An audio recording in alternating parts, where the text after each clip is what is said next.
আসসালামু আলাইকুম। তো আজ ফেসবুক মনিটাইজেশন সিস্টেম নিয়ে কিছু কথা বলবো। তো বর্তমানে যে ফেসবুক মনিটাইজেশন সিস্টেম সেটা আমার কাছে খুবই বাজে লাগে। তো কেন বাজে লাগে? ধরুন একটা মানুষ ভিডিও বানায় না, মানে সেরকম ছবি তুলতে পছন্দ করে না, ভিডিও বানায় না। তো এরকম মানুষের কাছেও এখন কন্টেন্ট মনিটাইজেশন চলে যাচ্ছে। আবার যেই মানুষটা শখ ভিডিও করা, যেই মানুষটা ভিডিও করে, নিয়মিত ভিডিও বানায়, আপনার হচ্ছে ভিডিও করার যে যন্ত্রপাতিগুলো, ক্যামেরা, তারপরে মাইক্রোফোন, সব কিছু টাকা দিয়ে কিনেছে, প্রতিনিয়ত ভিডিও বানাচ্ছে। তো সেই সব মানুষের কন্টেন্ট মনিটাইজেশন আসছে না। তো এটা কিন্তু আমার চোখে দেখা, আমার বাড়ির আশেপাশেও এমন কিছু মানুষ আছে। তো যারা অনেক কষ্ট করে ভিডিও বানায়, কিন্তু তাদের মনিটাইজেশন আসে না।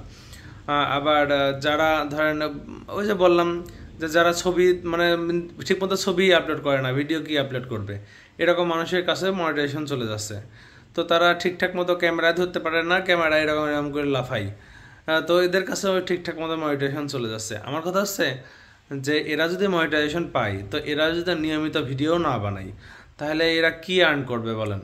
2-3 মাসে আপনার হচ্ছে $1 হবে কিনা সন্দেহ আছে। তাহলে এর মানে $1 $2 2-3 মাসে যদি হয়েও যায়, তো কয় টাকা ইনকাম করবে, কবে কিভাবে কি তুলবে, আমার তো মাথায় ঢোকে না। আর এতে ফেসবুকেরই কি লাভ হবে? তো এর জন্য কি হচ্ছে, যারা অরিজিনাল যারা মানে কন্টেন্ট ক্রিয়েটর, যারা মানে ভিডিওতে কাজ করতে চাই, তাদের লস হয়ে যাচ্ছে। তাদের ঠিক মতো ভাই মনিটাইজেশন দিচ্ছে না। তারপরে হচ্ছে আগে থেকে নাকি ইনকাম কমাইতেছে শুনি, কারণ আমারও এখনও ফেসবুক মনিটাইজেশন হয়নি আসলে। হ্যাঁ, তো আমি থেকে নিয়মিত ভিডিও ছাড়ি। 40 কি বলছো, এখন পর্যন্ত মনে হয় 100-200-র উপরে ভিডিও আছে আমার পেজে। তো আমার এখনও মনিটাইজেশন আসেনি। শুধু আমারটা না, আমার তো মনে অবশ্যই কষ্ট আছে, শুধু আমার না, আরও আমার অনেকের দেখেছি যারা নিয়মিত খুব ভালো ভালো ভিডিও বানায়, প্রায় 40-50 হাজার টাকা দিয়ে ক্যামেরাও কিনেছে। এরকম লোকেরও মনিটাইজেশন আসেনি। তো আমার বিষয়টা আসলেই খুব খারাপ লাগে। এমন হবে কেন?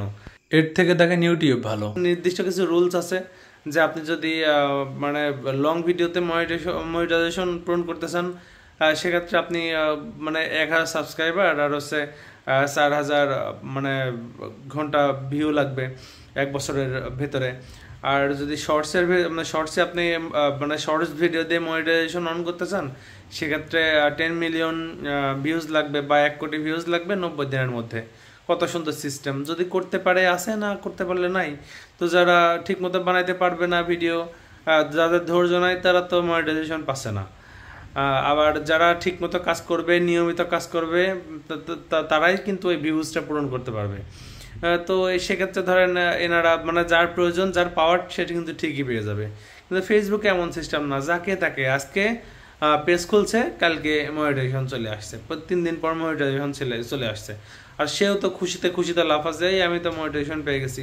আরে ভাই, তুমি মনিটাইজেশন পেয়েছো ঠিক আছে, তুমি করবেটা কি আমাকে বলো? এই মনিটাইজেশন দিয়ে তোমার কাজই বাকি। তুমি তো ভিডিও ঠিক মতো বানাবে না।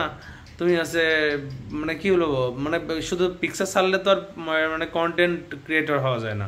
তার জন্য তো নিয়মিত ভিডিও দেওয়া লাগে। তুমি কি ভিডিও দাও? আমি তো আমার আইডিতে তো অনেকেই দেখি কন্টেন্ট মনিটাইজেশন পাইছে, কিন্তু ঠিক মতো ভিডিওই করতে জানে না, ভিডিও করতে যেতে পারে না। ভিডিও মানে দেবে কি, মানে যা তা তুলে দিয়ে দেয়। মানে ভিউজ আসে ওই রকম 100, 150, 200 এরকম। তো এদের কাছে মনিটাইজেশন যে কি এমন লাভ হয়েছে, আমাকে একটু যদি কেউ বলতে পারেন তো বললেন।